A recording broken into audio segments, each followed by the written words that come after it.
బగడాముఖి పరాంబికాయి నమో నమః. అందరికీ కూడా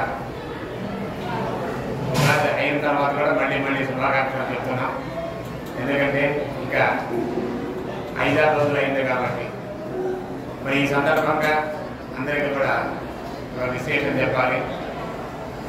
ఉగాది సందర్భంగా ఈ చందోలు అలాగే బిడ్డలవారిపాలెం మండలంలో ఉండేటువంటి ప్రముఖ పండితులందరినీ కూడా సత్కారం చేసుకోవాలనే ఉద్దేశంతో పెద్దలు చదువుకున్న వాళ్ళు అందరూ కూడా అర్చక స్వాములు ఇటువంటి వాళ్ళంతా కూడా ఒక సత్కారం తీసుకోవాలి, వారికి ఒక ఉన్నత స్థానం గౌరవం చూపించాలనేటువంటి భావంతో గత సంవత్సరం ఈ ఉగాది పురస్కారాలు ప్రారంభం చేశాము. అలాగే ఈ సంవత్సరం కూడా 2వ సంవత్సరం ఈ ఉగాది పురస్కారాలు చేయడం కోసం గాను మరి ప్రముఖ ఈ దేవస్థానంలో వంశపారంపర్యంగా అర్చన చేసినటువంటి పెద్దలందరినీ గౌరవించుకుంటూ అలాగే ఈ మండలంలో కూడా ఒక ప్రముఖ పండితుల్ని అర్చకుల్ని సత్కారం చేసుకోవడం కోసం గాను మనం ఆహ్వానం చేయగానే దానికి ఉగాది పురస్కారాల కోసం శ్రీ మండ్రు హరికృష్ణ దంపతులు ముందుకొచ్చారు. మరి వారు గత సంవత్సరం కూడా శ్రీ అమ్మవారి దేవస్థానంలో ఉగాది సందర్భంగా సమర్పణ చేసేటువంటి పంచాంగాలు కూడా వారు సమర్పణ చేశారు. మరి ఈ సంవత్సరం కూడా అమ్మవారి సన్నిధిలో ఏదైనా సరే ఒక అవకాశం కల్పించాలని కోరుతున్న వెంటనే ఇది మాకు గుర్తించి వెంటనే చెప్పాము. తప్పనిసరిగా ముందుకు వచ్చారు. మరి వారికి హృదయపూర్వకంగా ధన్యవాదాలు తెలియపరుస్తూ అయితే మరి కొన్ని అనివార్య కారణాల వల్ల ఆ రోజు వారు ఆ ఉగాది పురస్కార కార్యక్రమాలకి హాజరు కాలేకపోయారు.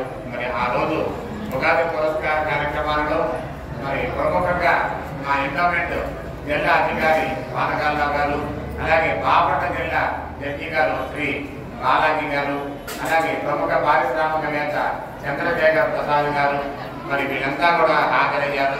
వాళ్ళందరి చేతుల మీదుగా ఈ దేవస్థానంలో పనిచేసేటువంటి మొట్టమొదట శ్రీ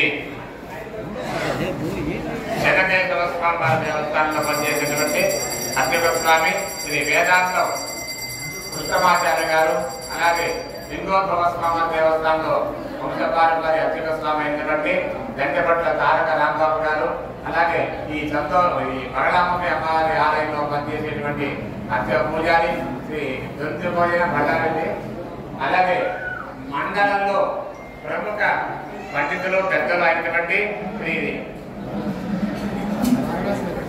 వారణాసి సుబ్రహ్మణ్య శర్మ గారు, అలాగే వారితో పాటుగా ఈ అమ్మవారి దేవస్థానంలో ప్రతి కార్యక్రమంలో కూడా విశేష అలంకారం చేసేటువంటి సంజీవ శర్మ గారిని, అలాగే మా దేవస్థానంలో ఉన్న సీనియర్ సహాయకులు అలాగే శ్రీ వైపి రాజేంద్ర ప్రసాద్ గారిని సత్కారం చేసుకోవడం జరిగింది.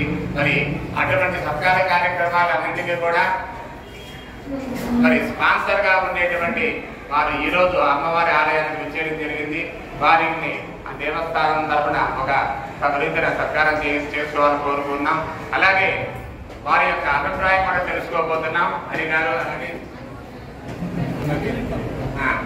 సరే వారి యొక్క అభిప్రాయం కూడా తెలుసుకోవాలనుకుంటున్నాం. నరసింహారావు గారికి ధన్యవాదాలు తెలుసుకుంటూ ఇలాగే తెలుసుకోవచ్చు మాకు అవకాశం కల్పించాలని కోరుకుంటున్నాం. ఈ అమ్మవారి దయ అందరి మీద ఉండాలి, అందరూ సంతోషంగా ఉండాలని ఉండేటువంటి ఒక పెద్ద అర్చక స్వామిని ఎవరైనా సెలెక్ట్ చేసుకునే విషయంలో మన బాపట్ల జిల్లా అర్చక సేవా సంఘం మరి ప్రధాన కార్యదర్శి శ్రీ బృందావనం గోపిచంద్ర గారు కూడా ఆ రోజు దైవికంగా రావడం జరిగింది. ఆ రోజు అలాగే వచ్చారు. మరి ఈ రోజు హరిగారు విజయంగా కూడా వచ్చారు. మరి వారి అభిప్రాయంగా తెలుసుకున్నాం. ఓం నమో వెంకటేశాయ. ముందుగా ఈ ఉగాది పురస్కారాలు దాతలు కృష్ణ గారి దంపతులకి కృతజ్ఞతలు. స్వామివారి ఆశీస్సులు మీకు ఎల్లవేళ ఉండాలని మనపూర్వకంగా కోరుకుంటున్నాం. ఈ ఉగాది పురస్కార కార్యక్రమాన్ని మన మండలంలో ప్రముఖంగా పోయిన సంవత్సరం గురుగారి ఆధ్వర్యంలో నిర్వహించడం జరిగింది. అలాగే ఈ సంవత్సరం కూడా 2వ సంవత్సరం ప్రారంభించి దాటంగా చెప్పాలంటే మన ఉగాది రోజు జరిగినటువంటి ఉగాది పురస్కారాలు మన జిల్లా స్థాయిలో జరిగిన దానికన్నా కూడా చాలా గొప్పగా శాస్త్రోక్తంగా జరిగాయి. మన మండలంలో ఇక్కడ చాలా శాస్త్రోక్తంగా జరిగాయి. సిస్టమేటిక్గా జరిగినటువంటి దాని జిల్లా స్థాయిలో కూడా జరగలేదు. అట్లాంటిది చాలా క్రమబద్ధంగా జరిగింది. అంటే భక్తిభావం ఉపయోగపడింది. ఆధ్యాత్మిక ఇది మొక్కుబడిగా కాకుండా మంచి కార్యక్రమాలు నిర్వహించారు. దానికి మీ తోడ్పాటు ఎంతో ఆనందదాయకంగా విషయం.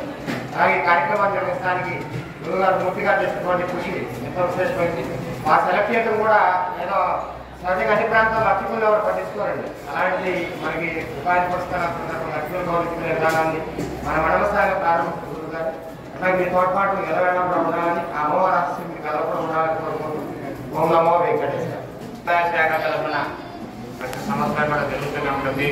ఇలాగే ఈ గ్రూపు దేవస్థానాల తరఫున కూడా ప్రతి సంవత్సరం కూడా జరపాలనేటువంటి భావంతో ఏర్పాటు చేయడం జరిగింది.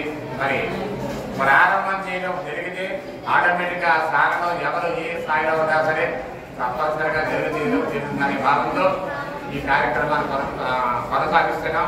అలాగే ఈ జాతర కూడా దేవస్థానం తరఫున వేదాశీర్వచనం చేస్తున్నాం.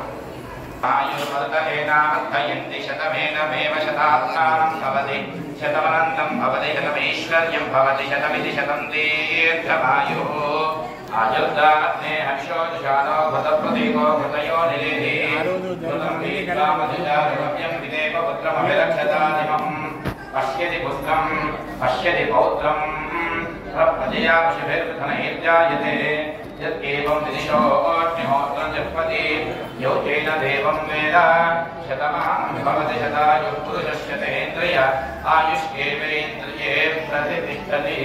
మహాకాళీ మహాలక్ష్మీ మహాగణపతి స్వరూపిణి మంగళాం భీమరామిక పరిపూర్ణానుగ్రహ సిద్ధిరస్తు. ఉగాది శుభాకాంక్షలు. ఈ ఉగాది పురస్కారం జరపడం అనేది దేవస్థాన యువ కార్యక్రమాలు ఎంతో ఉత్సాహంగా అందరినీ ఉత్తేజపరికంగా అందరినీ తెలియని ఉద్వేగానికి లోని ఎంకరేజ్మెంట్ చేస్తున్నట్టుగా అనిపిస్తుంది. ఈ కార్యక్రమం అందరినీ మనల్ని పొందే విధంగా ఉంది. అందరికీ ప్రోత్సాహకరంగా ఉంది. ఈ ప్రోత్సాహకరంగా అందరిలో ఉత్తేజంగా ఏదైనా పని చేయడానికి ఆస్కారంగా గురికొల్పుతున్నట్టుగా ఉంది. ఒక రకంగా చెప్పాలి. నేను దాదాపుగా 12 మంది యువత దగ్గర పనిచేశాను. 12 మంది 12 రకాలుగా మెంటాలిటీ కలిగి ఉంటారు. ఉగాది పత్రి అనేది షడ్రుచులు అంటారు. షడ్రుచులకి 7 రకాలు 7 రకాల భావాలతో స్వభావం కలిగి ఉంటాయి. కానీ ఈ 7 రకాల భావాలు నేను ఈ దేవస్థాన కార్యాలయానికి నరసింహమూర్తి గారి దగ్గరే చూశాను. అన్ని రుచులు కలిగిన కలగలిగినటువంటి కారుణ్యాలు గారు మీరే ఇంతమంది దగ్గర చేశాను. కానీ వీరి దగ్గర ఉన్నంత నేను లౌకికంగా చేయటం కానీ ఆ ఎంకరేజ్మెంట్ కానీ వీరి దగ్గరే చూసుకున్నాను. వారి స్వభావం కూడా అంత ఇదిగా ఉంటుంది. ఎన్ని రుచులు ఉన్నాయో అన్ని కళలు వారిలోనే కనిపిస్తాయి. అది నేను చెప్పాలంటే మన దేవస్థాన సిబ్బంది కూడా అర్థమవుతుంది. కోపము, ప్రేమ, వాత్సల్యం ఇవన్నీ కూడా నాకు చాలా తెలిసినట్టు ఉగాది భాష లాంటి స్వభావం ఉంటుంది. అంతకు మించి నేనేం చెప్పలేను. వారి గురించి అది ప్రోత్సాహం కానీ అది నాకు ఎంతో నిజంగా దైవికంగా నేను అసలు ఇక్కడికి వస్తాను కూడా ఎక్స్పెక్ట్ చేయలేదు. ఒక ఈగో నన్ను అక్కడ బాగులే కావాలని అనుకున్నా కూడా నేను ఎక్స్పెక్ట్ చేయలేదు. ఎందుకో 6 సెన్స్ అంటారు మనిషి.